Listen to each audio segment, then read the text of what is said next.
பலகலன்னு கொலக்கலன்னு பேசாமல் டக்குன்னு கதையை முடிச்சுட்டு போகலான்னு இருக்கேன். பழைய கதை தான், கொஞ்சம் பழைய கதை தான். ஆனால் கொஞ்சம் சொல்ல முடியாது, ரொம்ப பழைய கதை தான். கொஞ்சம் பட்டி டிங்கரிங்லாம் பார்த்து வச்சுருக்கேன், அதெல்லாம் கொஞ்சம் அட்ஜஸ்ட் பண்ணிக்கோங்க. நெக்ஸ்ட்டு கதைக்குள்ளே போயிடலாம். ஒரு ஆசிரியர் தன் மாணவர்களிடம் ஒரு காகிதத்தில் வெள்ளை காகிதம் அதில் கருப்பு புள்ளியை வைத்து கொடுக்கிறார். அப்போ கொடுத்த பிறகு இந்த காகிதத்தில் என்ன தெரிகிறது என்று கேட்டார். அதற்கு அனைவரும் ஒரு கருப்பு புள்ளி தெரிகிறது என்று ஒரே ஓசையில் பேசினார்கள். அதற்கு ஆசிரியர், இந்த வெள்ளை காகிதத்தில் கருப்பு புள்ளி மட்டும் தானே உங்களுக்கு தெரிகிறது, ஆனால் இது போல உங்கள் வாழ்க்கையில் என்ன நல்ல விஷயம் நடந்தாலும் அதற்கு நீங்கள் எதை குத்தம் பார்க்கலாம் அப்படித்தானே யோசிப்பீர்கள் என்று கூறினார். அதற்கு மாணவர் ஒருத்தர், இதில் தான் ட்விஸ்ட்டு, இதோட கதை முடிஞ்சிடும். அதுக்கு மாணவர் ஒருத்தர் என்ன சொன்னார்னா, சார் நீங்கள் ஒரு காகிதத்தை கொடுத்து அதில் நல்லா கண்ணு தெரிகிற மாதிரி கருப்பு புள்ளி வச்சுட்டு என்ன தெரியுதுன்னு கேட்டால் கண்ணு தெரியுற எல்லாருமே கருப்பு புள்ளி இருக்குன்னு சொல்லுவார், வெறும் பேப்பரை கொடுத்துருக்கீங்கன்னு சொல்ல மாட்டாங்களே அப்படின்னு சொன்னார். அதுக்கு இன்னொரு மாணவர், கருத்து கரெக்டாக இருக்குது சார், ஆனால் இதில் நிறைய கருத்து வரும், அதில் ஒவ்வொன்று நாங்கள் எடுத்து விடுறோம் பார்க்குறீங்களா. அதுக்கு ஆசிரியர், சரி எடுத்து விடுங்க பார்க்குறோம் அப்படின்னு சொன்னார்.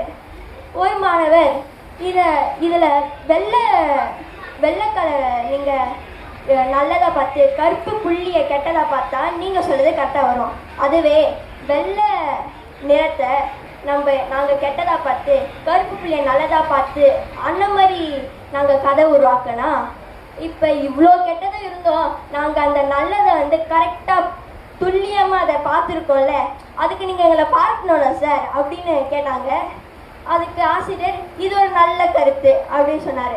இன்னொரு கணிதத்தில், அதாவது மேக்ஸில் டாப்பராக அந்த மாணவர் எப்போ டாப்பர்னா எப்போவுமே படிப்புன்னு இருப்பாங்களே அவங்க, அதில் அந்த புள்ளியை பார்த்து, சார் இந்த புள்ளியில் 360 டிகிரி கோணம் இருக்குது சார், அதாவது டிகிரி ஆங்கிள், அந்த புள்ளியை நம்ம பெருசாக்குனா அது வட்டமாக இருக்கும் சார், அதனால் வாழ்க்கை ஒரு வட்டம் அப்படின்னு தெரியுது சார் அப்படின்னு சொன்னார்.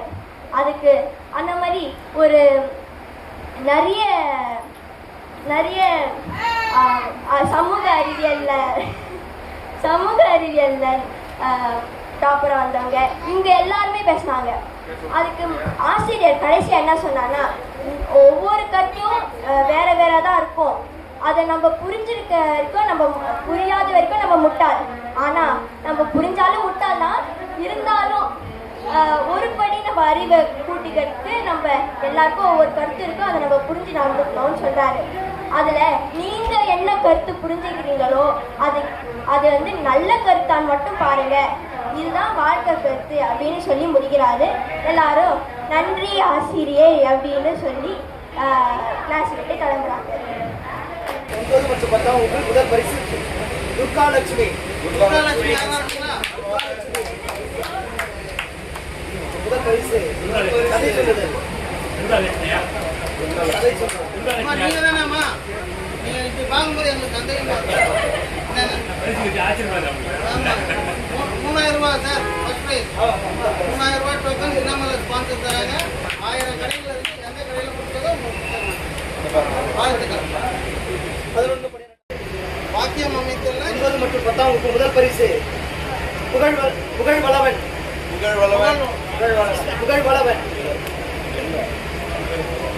இரண்டாவது பரிசு துர்கா லட்சுமி.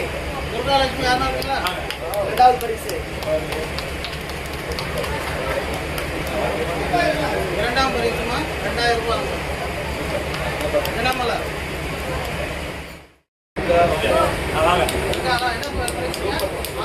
முதல் பரிசு